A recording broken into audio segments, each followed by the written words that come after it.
Thank you, Mr. Chair. I will deliver my paper in French.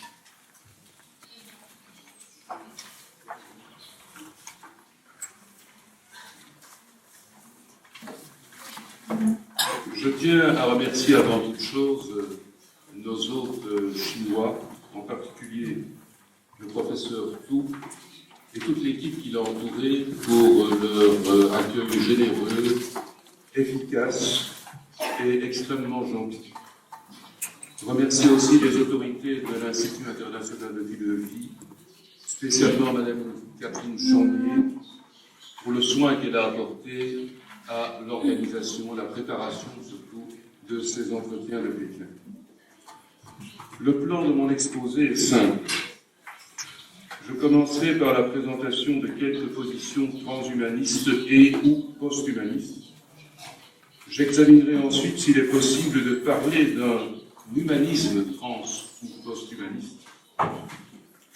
Afin de fixer provisoirement les idées, voici une définition courte du transhumanisme qui rappelle quelque peu ce que l'on a déjà entendu. Le transhumanisme encourage sur base volontaire l'amélioration, augmentation, enhancement des capacités physiques, cognitives, émotionnelles de l'individu à l'aide des technologies matérielles indéfinies. La première partie de mon exposé tourne autour de l'idée du transhumain, nature et évolution. On l'a dit, le biologiste britannique Julian Huxley introduit le terme transhumanisme en 1957.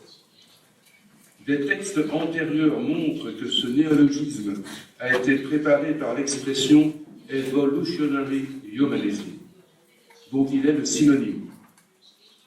L'humanisme évolutionnaire reconnaît l'importance, je cite, des facteurs mentaux et spirituels dans le cosmos.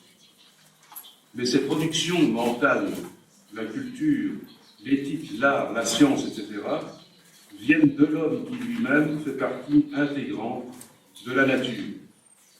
L'humanisme, selon Huxley, doit être naturaliste, opposé à toute surnature, moniste, opposé à tout dualisme, et évolutionniste, opposé au statisme.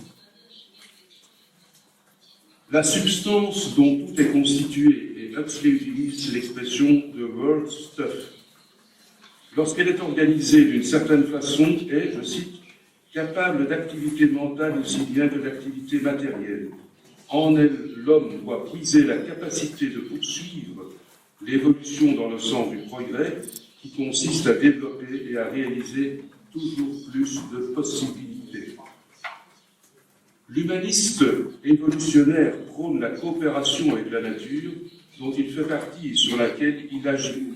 Je cite encore l'esprit, mais l'esprit traduit mind de l'homme. Le mind de l'homme est un partenaire de la nature dans le processus qui génère la conscience et crée les valeurs avec l'homme en position dirigeante.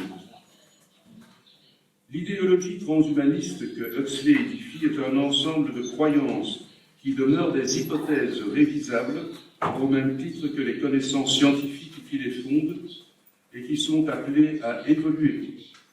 Elle a la portée, dit-il, d'une religion, mais ne partage pas son dogmatisme ni sa résistance au changement. Elle ne postule pas de finalisme, mais elle lit dans l'évolution terrestre une progression que l'homme doit prolonger. La World Transhumanist Association reproduit sur son site les phrases décisives du texte introduisant le néologisme transhumanisme. Mais le contexte d'origine est important car il apporte la preuve que transhumanisme est un raccourci pour evolutionary humanism. En effet, le recueil New Bottles for New Wine s'ouvre sur l'essai intitulé Transhumanism et il s'achève par l'essai Evolutionary Humanism. Mais le plus significatif est qu'à l'entrée transhumanisme dans l'index du recueil, on trouve plusieurs références aux pages du dernier essai, Evolutionary Humanism, où transhumanisme n'apparaît pas. Comment mieux indiquer qu'en vue d'une compréhension étendue et approfondie du transhumanisme, selon Huxley, le lecteur est invité à se rapporter à la notion d'humanisme évolutionnaire qu'Huxley explicite longuement et qu'il utilise depuis plusieurs années. Voici ces dernières lignes du texte où transhumanisme est introduit. Je cite, « L'espèce humaine peut, si elle le souhaite, se transcender elle-même, pas de façon simplement sporadique, un individu ici d'une manière, là, un individu d'une autre manière, mais dans son intégralité en tant qu'humanité. Nous avons besoin d'un nom pour cette croyance, peut-être transhumanisme conviendra-t-il, l'homme restant l'homme mais s'auto-transcendant en réalisant de nouvelles possibilités de et pour la nature humaine. Je crois dans le transhumanisme, dès qu'il y aura assez de gens pour affirmer cela vraiment, l'espèce humaine sera au seuil d'une nouvelle sorte d'existence, aussi différente de la nôtre que la nôtre est différente de celle de l'homme de Pékin. Elle réalisera ainsi enfin consciemment sa véritable destinée. » Fin de citation. Ce passage accentue la perspective universaliste. Toute l'humanité est invitée à devenir transhumaine. Ailleurs, Huxley, comme de nombreux transhumanistes, insiste sur la diversité, l'individualisme, le pluralisme. Le vocabulaire de la transcendance et de l'autotranscendance peut paraître excessif pour qualifier cette dynamique de progrès matériel, social et psychologique, somme toute assez banale, dès que l'on oublie le cadre évolutionniste général qui lui prête une autre dimension. Cette dimension apparaît, suggérée par l'allusion à la différence entre, je cite, nous et l'homme de Pékin, c'est-à-dire le philanthrope, j'espère pour les fouilles ont été réalisées dans les années 1920-1930. Donc l'allusion à la différence entre nous et l'homme de Pékin, cette analogie selon laquelle la différence entre nous et le transhumain est comparable à la différence entre l'homme de Pékin et nous, suggère que les aspects morphologiques et génétiques de l'évolution future de l'homme sont aussi à prendre en compte, et pas simplement son évolution mentale. Une indication davantage en accord avec les spéculations et l'imaginaire du transpost-humanisme de ces dernières décennies. Quelques mots au sujet de Teilhard de Chardin.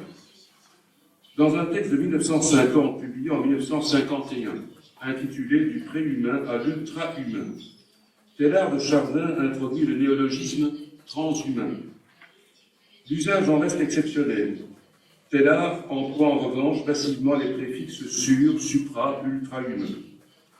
Quel rapport entre la pensée chardinienne du transhumain et le transhumanisme technoscientifique du XXIe siècle? L'idée d'évolution offre le cadre général. Elle est omniprésente chez Teilhard, qui était paléontologue, avec une vive conscience du temps long, vers le passé et vers le futur, même si certains passages semblent annoncer l'imminence du transhumain. Teilhard lit dans l'évolution un progrès associé à la complexification et au développement de la pensée consciente. Ce progrès culmine aujourd'hui avec l'espèce humaine et il se poursuivra dans le surhumain, ultra-humain, transhumain. Du progrès humain passé et à venir, la technique n'est pas absente. Elle est évaluée positivement dans la mesure, surtout, où elle aide matériellement à l'intégration, à l'unification planétaire de l'espèce humaine grâce au système de communication.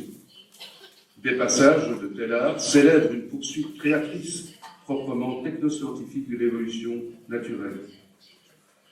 Le rapprochement entre chardinisme et transhumanisme placé sous la notion générale d'évolution ne doit pas éclipser leurs différences. L'évolution, selon Teilhard, est finalisée. Elle a un sens. Huxley, lui, repérait un progrès au fil de l'évolution comme conséquence de la sélection naturelle aléatoire. Un progrès dont le futur demeure indécidé et cependant dépendant des hommes dans une certaine mesure. Le finalisme de Teilhard, par contre, inscrit a priori le sens de l'évolution et sa fin dans l'ordre essentiel, divin des choses. La métaphysique de Teilhard est dualiste. Il y a la matière et l'esprit. Celui-ci est à l'œuvre dans la matière en évolution et finira par la spiritualiser complètement. Cosmogenèse, biogenèse, anthropogenèse, noogenèse, hypothèses se suivent pour aboutir dans la Christogenèse. Le terme de l'évolution est évoqué par des métaphores, des symboles et des superlatifs.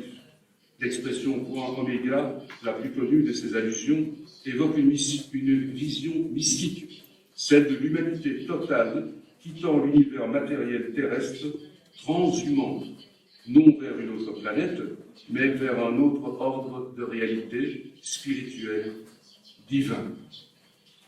Le transhumanisme chardinien se présente expressément comme un néo-humanisme.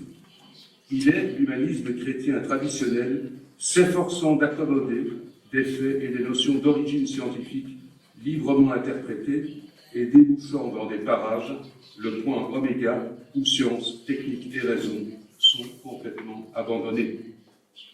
On retrouve chez Teilhard le thème de la transcendance de l'homme, opéré avec l'aide de moyens technoscientifiques. Mais cette autotranscendance technoscientifique a des limites. À un moment donné, Dieu doit prendre le relais, comme seule source authentique de transcendance, au-delà de la matière, de la technique et de la raison. C'est ce changement radical de registre qui n'est pas transhumaniste. Certes, il y a une tendance techno-mystique dans le transhumanisme, mais elle s'arrête généralement au seuil de ce basculement où, par ailleurs, la science-fiction plonge dans le fantastique. Huxley et Teilhard ne se recoupent que partiellement, et c'est bien à Huxley, Julian Huxley, dont le grand-père Thomas a inventé le terme agnostique, que le transhumanisme du début du XXIe siècle renvoie en priorité. La notion d'évolution est au cœur du transposthumanisme dès l'origine, et de façon quasi obsessionnelle. Mais elle est loin d'être toujours optimiste. Nick Bostrom a suggéré 4 grands récits de l'avenir possible. Premièrement, extinction de l'espèce humaine. Grande probabilité en raison des risques naturels, cosmiques, technologiques innombrables. Deuxième possibilité, effondrement récurrent, succession d'effondrements catastrophiques de la civilisation humaine suivie de reprises. Plus on s'éloigne dans le futur, moins paraît probable la poursuite indéfinie d'une telle succession. Troisièmement, stase, arrêt de l'évolution biologique, technique et sociale, état d'équilibre et de stagnation indéfiniment entretenu.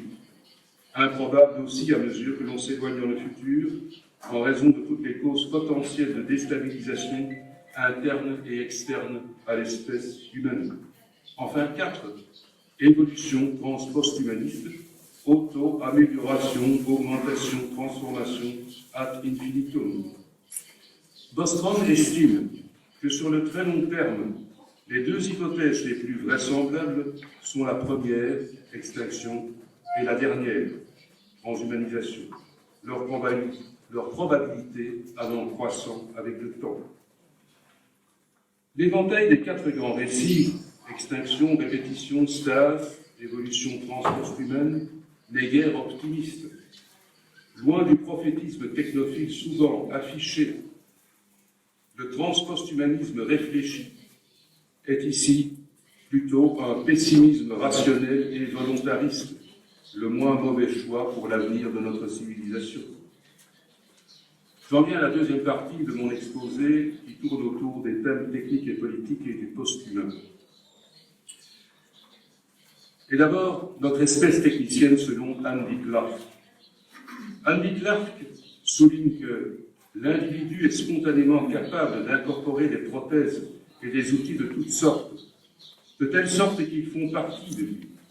Un exemple banal est l'usage d'un bâton qui permet de sentir les choses à l'extrémité même de celui-ci. Nous pouvons renégocier les limites entre notre activité corporelle et le monde. Cette renégociation a lieu continuellement, de la naissance à la vieillesse. Elle implique des réorganisations neuronales et des modifications du schéma corporel. L'incorporation d'outils est différente de la simple utilisation d'outils, qui demeure externe et passe par des représentations et des décisions conscientes. L'outil incorporé devient fonctionnellement transparent. L'amélioration ou la transformation transpost-humaniste est à situer dans la perspective de cette capacité d'incorporation. L'intégration d'outils suivant Clark ne s'applique pas seulement aux capacités corporelles, motrices et perceptives. Elle vaut pour les capacités cognitives et émotionnelles. La personne deviendra réellement plus intelligente, capacité accrue de résoudre les problèmes, dotée d'une meilleure mémoire et même moralement supérieure grâce à l'intégration d'artefacts. La personne améliorée fera appel aussi naturellement à des routines cognitives artefactuelles, un plan, interface. Elle fait appel aux routines mémorielles logiques acquises suivant les modalités traditionnelles de l'éducation au moyen du langage principalement. Des esprits, minds, capables de telles améliorations, augmentations, transformations, ne sont pas des esprits immatériels dépourvus de corps. Au contraire, ils doivent être profondément incorporés pour pouvoir se doter de nouvelles capacités artefactuelles. Les technologies sont constitutives de ce que nous sommes et de ce que nous serons. Et ce processus a commencé avec la jeunesse même du primate humain qui a développé des outils tels le langage qui, en retour et en coévolution, l'ont façonné. C'est en ce sens que l'homme est naturellement un cyborg, un système intelligent, plastique et évolutif d'interaction. Il n'existe qu'à travers des dispositifs, organes et outils sur lesquels il peut compter et qu'il peut, dans une certaine mesure, contrôler. Cyborg n'implique donc pas nécessairement l'intrusion de la technique dans le corps et le cerveau. Vu sa plasticité, le système neuronal intelligent est apte à s'étendre indéfiniment jusqu'à inclure la future ville intelligente, prothèse gigantesque s'adaptant aux besoins de chaque individu. Cette conception relativise la dépendance de notre esprit, mind, par rapport à notre enveloppe charnelle, mais elle n'implique aucunement une décorporéisation. Sans corps, organe biologique et non biologique, le mind n'est rien et ne peut rien. La grande leçon est que l'incorporation est essentielle, mais négociable. Selon Clark, ce qui compte est la capacité d'utiliser les dispositifs techniques comme s'il s'agissait de nos organes biologiques. Or, nous n'avons ni conscience ni connaissance des processus complexes nerveux et musculaires, électriques et biochimiques qui nous permettent simplement de lever le bras ou de rappeler un souvenir. Clark esquisse l'anthropologie technologique sous-jacente au transpost-humanisme. Le plus significatif est peut-être sa conception du langage et des pratiques symboliques en général. Tous sont des artefacts. Ils ont modelé les cerveaux tout en étant continuellement retravaillés par les cerveaux en des constructions de plus en plus sophistiquées.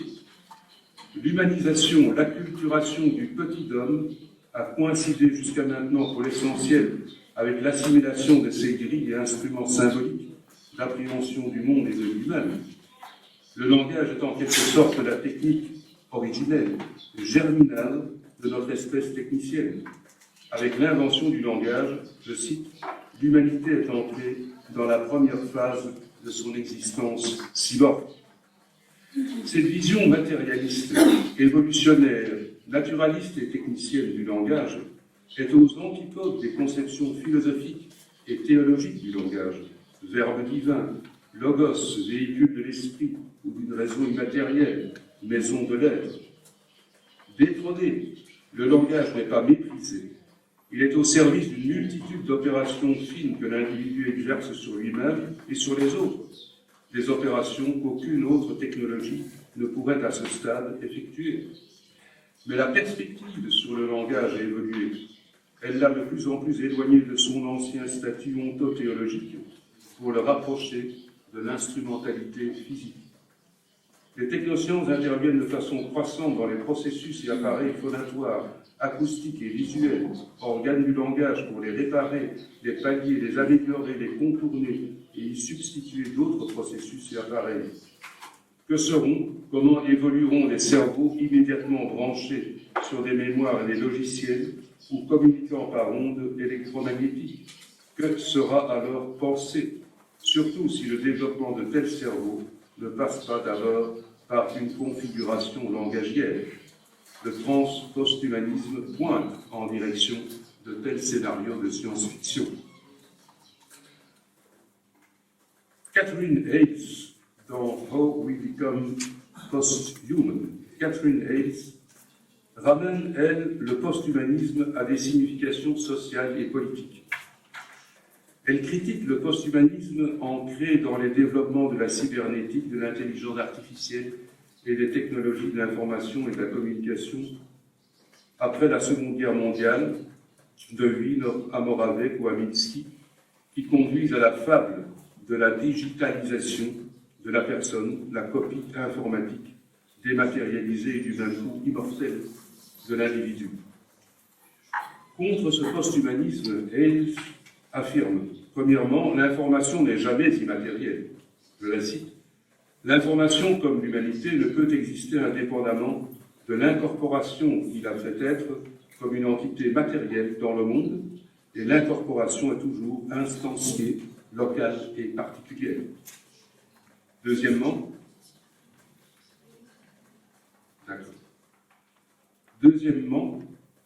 la conception humaniste de l'individu, cognitif, présumé numérisable et s'émancipant de la matière, de la chair, dit-elle, est l'aboutissement de l'humanisme individualiste centré sur la possession égoïste et le fantasme de liberté absolue, caractéristique du capitalisme libéral. Il y a donc une bonne et une mauvaise compréhension du posthumanisme. La mauvaise suscite des espoirs utopiques, immortalité, surhumanité et des angoisses injustifiées, anéantissement ou asservissement des humains par des entités posthumaines.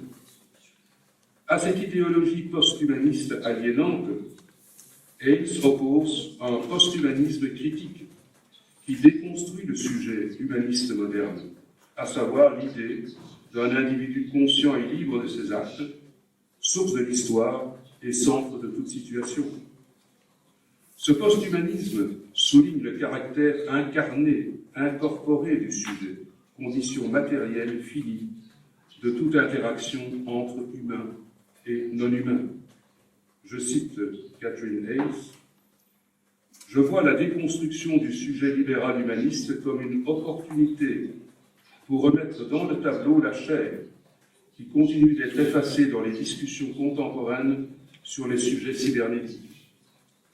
D'où mon attention sur la manière dont l'information a perdu son corps.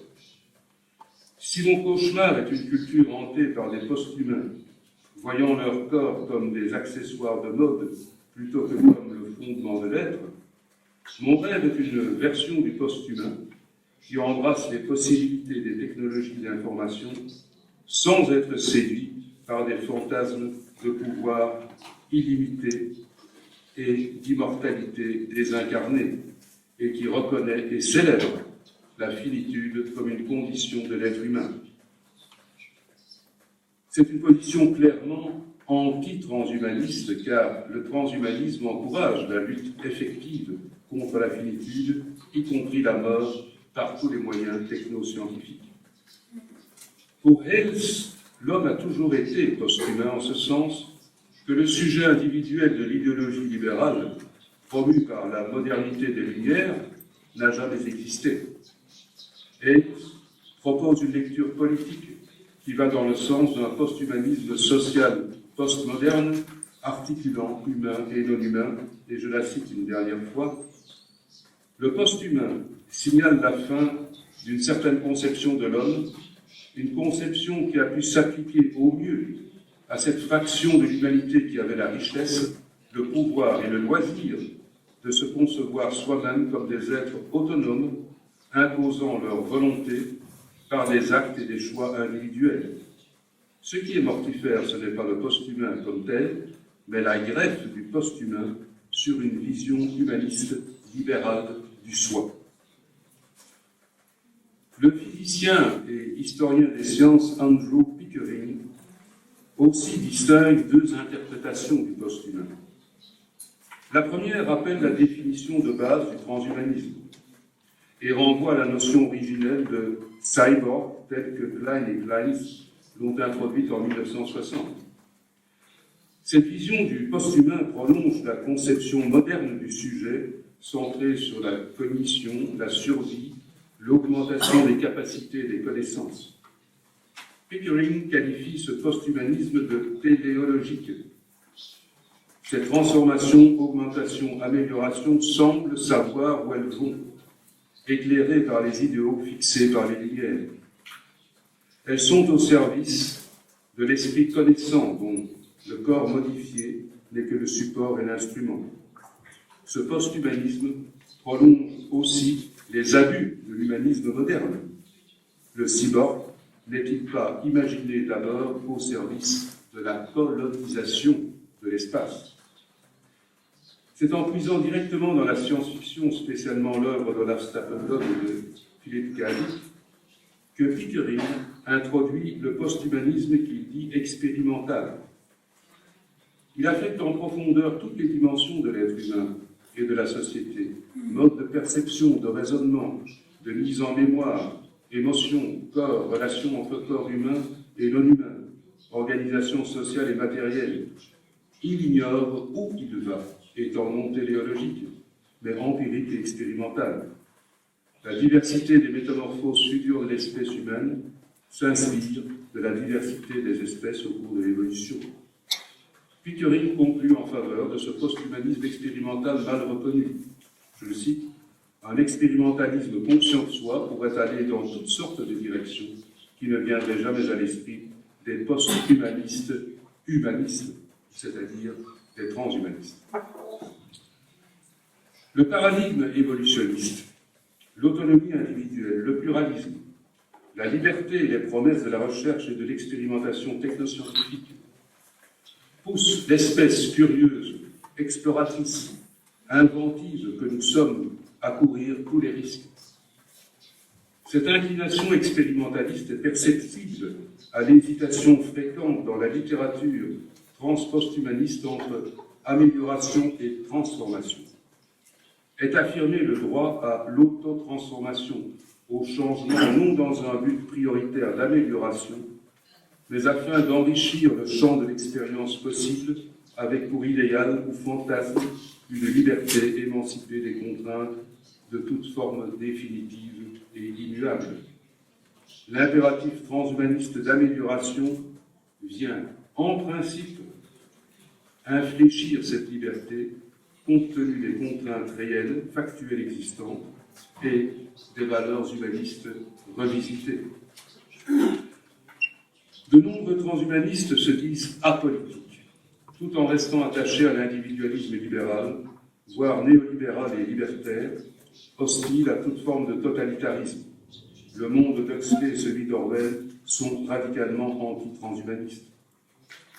De facto, le transhumanisme est souvent proche du technocapitalisme futuriste, des multinationales dans les domaines des biotechnologies, des technologies de l'information et de la communication, des nanotechnosciences et de l'aérospatiale en lien plus ou moins direct avec des agences fédérales américaines telles la NASA ou le DARPA. Ce sont des alliés objectifs car ces puissances portent une part importante de la recherche susceptible d'entraîner l'amélioration, augmentation post-humaine. Simultanément, des transhumanistes socialement sensibles qu'on a évoqués n'ignorent pas les problèmes de la pauvreté, de l'injustice, de l'inégalité, de l'environnement. Ils estiment que les progrès technologiques librement consentis dans le sens de l'amélioration physique, cognitive et morale sont un facteur essentiel pour répondre à ces problèmes.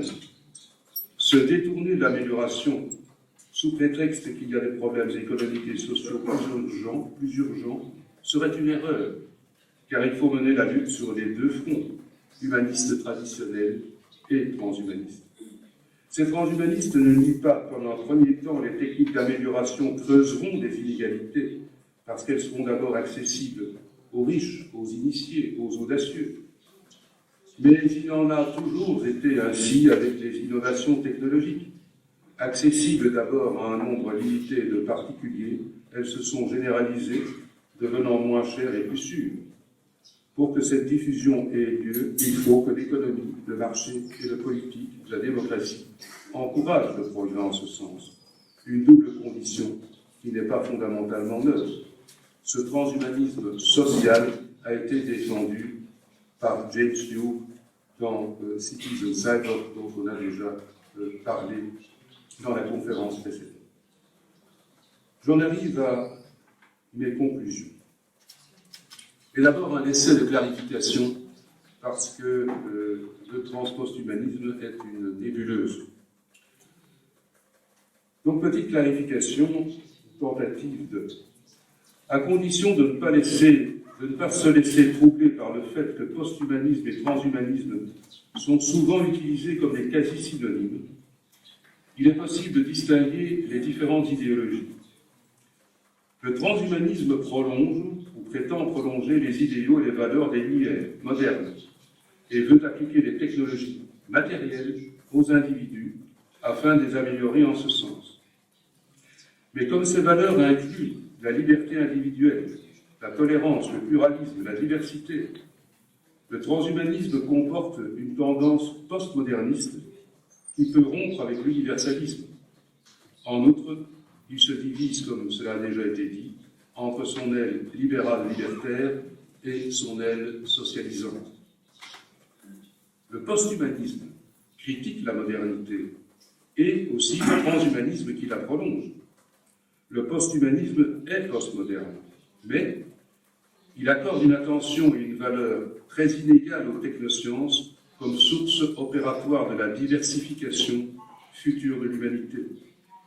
Le post-humain postmoderne est tantôt pensé comme diversité essentiellement symbolique, culturelle, sociale, tantôt comme expérimentalisme technoscientifique avec des tentations ludiques et esthétiques. Ces nuances expliquent que transhumanisme et posthumanisme tantôt s'opposent, tantôt convergent. Une certaine convergence est visible en ce qui concerne leur rapport critique aux humanismes traditionnels et modernes. Et c'est l'objet de ma conclusion. En quel sens peut-on parler d'humanisme à propos du transposthumanisme ? Une large majorité des penseurs transposthumanistes ne rejettent pas l'humanisme. Ils le critiquent et prétendent l'enrichir. Ainsi font déjà les précurseurs Julian Huxley et Teilhard de Chardin. La poursuite de l'humanisme moderne des Lumières constitue même la position officielle du transhumanisme et de ses promoteurs historiques tels Max More ou Nick Bostrom. Une ligne reprise par la World Transhumanist Association avec comme principal point de dissension l'opposition libérale socialiste. Critique, le transposthumanisme invite à réfléchir aux préjugés, limites et illusions des humanismes traditionnels et modernes. L'humanisme relève d'une image implicite, partiellement obsolète de l'homme. Une obsolescence dont les causes principales sont la science moderne et les révolutions théoriques et technologiques que les technosciences n'ont cessé d'introduire. C'est à l'actualisation de l'image de l'homme et de sa place dans l'univers que le transposthumanisme modéré, bien compris, travaillerait. Le transposthumanisme, c'est l'humanisme religieux et laïque, capable d'assimiler les révolutions technoscientifiques échues et à venir, et d'affronter le temps indéfiniment long de l'évolution, et pas simplement la temporalité finalisée de l'histoire. C'est un humanisme apte à s'étendre, à se diversifier et à s'enrichir indéfiniment. Des éléments de cet enrichissement critique sont lisibles à partir des présentations que j'ai données. Premièrement, la critique des préjugés humanistes associés à l'anthropocentrisme spéciste et à d'autres discriminations plus classiques, de race, d'ethnie, de sexe, de genre. Le transhumanisme élargit notre conception de la communauté morale au-delà d'Homo sapiens. Il rompt avec le postulat d'une élection théologico-métaphysique de l'homme. Ce qui compte du point de vue moral, c'est l'attestation empirique de certaines qualités et dispositions, telles que la sensibilité, la capacité de souffrir, le comportement rationnel, la conscience. Deuxièmement, la critique de l'idéalisme et du spiritualisme fondamentaux et résiduels des humanismes, accordant une attention exclusive au progrès symbolique au détriment de l'importance décisive, passée, actuelle et future, des technologies dites matérielles. Troisièmement, la critique du confinement des technologies matérielles dans le milieu extérieur au corps humain, à l'exception des applications thérapeutiques. Quatrièmement, la capacité d'assimiler l'évolutionnisme alors que les humanismes demeurent confinés au sein de philosophies de religion, de l'histoire ou de l'éternité. Philosophie et religion parlaient avec espoir de la fin des temps ou de l'histoire, fût-elle la résurrection ou la société sans place, et de la situer pas très loin dans l'avenir. L'espèce humaine prend conscience, peu à peu, d'être confrontée à des durées de l'ordre de millions d'années, vers le passé, vers le futur, vertigineusement ouverts et opaques, contingents, à explorer, à inventer. Un futur qui dépendra aussi des humains et de ce qu'ils auront créé. Un futur qui leur vient d'orienter vers le bien, vers le mieux, indéfiniment. Le transhumanisme invite à intégrer l'histoire dans l'évolution et vice-versa. 5. Le refus de l'utopie, en raison de la clôture spatio-temporelle, fin de l'histoire, fin de l'évolution que le rêve de société parfaite comporte. 6. Le refus du fatalisme et de l'immobilisme associé aux humanismes résignés ou célébrant la finitude humaine. La lutte à terme victorieuse contre le vieillissement et la mort illumine le transpost-humanisme. La philosophie humaniste traditionnelle et encore actuelle a été une école d'acceptation de la finitude humaine. Philosopher, c'est apprendre à mourir. On mesure à quel point la philosophie transhumaniste exprime ici une rupture. Enfin, 7. La critique de la domination du paradigme thérapeutique, respectueux d'une nature humaine immuable.